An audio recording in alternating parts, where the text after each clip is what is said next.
সম্মানিত ভাতৃমণ্ডলী, দ্বিতীয় জুলুম হচ্ছে যে কোনো ফরজ অজেবে ঘাটতি করেন, জুলমুন নাফস, নিজের উপরে জুলুম করলেন। আজকে ফজর পড়েননি, আপনি আপনার উপরে জুলুম করেছেন, আমাদের কারোর উপরে জুলুম করেন নাই।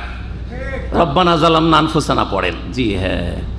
জামাতে নামাজ পড়েন না, ঘরে নামাজ পড়ছেন, নিজের উপরে জুলুম করছেন, জি হ্যাঁ।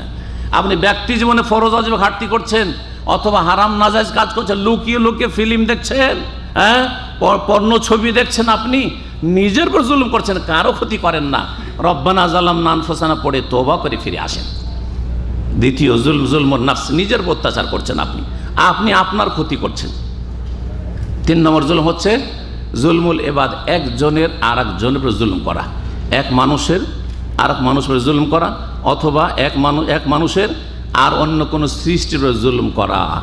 মানুষের জুলুম করা তো আল্লাহ মাফ করবেন না, কুকুরের উপর জুলুম করলে আল্লাহ মাফ করবেন না, জি হ্যাঁ। বিড়ালের উপর জুলুম করেন তো আল্লাহ মাফ করবে। যেমন সহিহ বুখারীতে হাদিস আপনাদের জানা আছে যে এক মহিলা একটা বিড়ালের কারণে কোথায় গিয়েছে, জাহান্নামে যাবে, ওর জন্য জাহান্নাম অবধারিত হয়েছে। কেন? জি হ্যাঁ, রাবাতাত হা, বেঁধে রেখে দিয়েছিল, আর তাকে ফালাম তুতেম হা ওয়ালাম তাসকি হা, তাকে পানিও খেতে দেয়নি আর খাবারও খেতে দেয়নি, আর বেঁধে রেখেছে। তখন ফাম্মাতা, সে বিড়ালটি মারা গেছে। ওয়ালাম তাতরুখা তাকুল মিন খাসাসিল আরজে, আর বিড়ালটাকে যদি ছেড়েও দিত তো এদিক সেদিক কীট পতঙ্গ পোকামাকড় খেয়ে বাঁচত, সেটাও করেনি। ফাদাখালাতেন নারা, সেই জন্য সেই মহিলা জাহান্নামে যাবে। তো বিড়ালকে মেরে যদি জাহান্নামে যায় তো মানুষ মেরে কোন জাহান্নামে যাবে, চিন্তা করুন তো দেখি। মানুষ খুন করে তাদের জন্য 5টা শাস্তি রয়েছে, একটা শাস্তি নয়, 5টা আযাব রয়েছে, কোরআনে আল্লাহ রাব্বুল উল্লেখ করেছেন। মানুষের টাকা পয়সা যদি বেঈমানি করেন, ধার নিয়ে উধাও, আর দিবেন না আপনি, এত সোজা বেঁচে যাবেন। আর মাত্র কয়েকদিন বেঁচে গেলেন, আর মরলে যে ধরা খাবেন। আল্লাহর রাস্তায় তওবা করে ফিরে আসুন।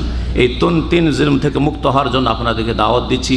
আল্লাহ প্রথম আমাকে যেন জুলুম মুক্ত হওয়ার তৌফিক দান করেন, তারপর আপনাদেরকে জুলুম মুক্ত হওয়ার তৌফিক দান করেন। প্রত্যেক মুসলিম ভাই বোনকে যে যেখানে আছেন জুলুম মুক্ত হওয়ার তৌফিক দান করেন, শিরক মুক্ত হওয়ার তৌফিক দান করেন, ফরজ ওয়াজিব আদায় করার তৌফিক দান করেন, হারাম নাজায়েজ থেকে বেঁচে থাকার তৌফিক দান করেন। আল্লাহর সৃষ্টি মানুষের ওপর জুলুম অত্যাচার থেকে আল্লাহ আমাদেরকে বেঁচে থাকার তৌফিক দান করেন। আল্লাহ আমাদেরকে ন্যায় প্রতিষ্ঠার তৌফিক দান করেন। রব্বানা আতিনা ফিদ দুনিয়া হাসানা ওয়া ফিল আখিরাতি হাসানা ওয়া কিনা আযাবান নার। রব্বানা যালামনা আনফুসানা ওয়া ইল্লাম তাগফির লানা ওয়া তারহামনা লানাকুন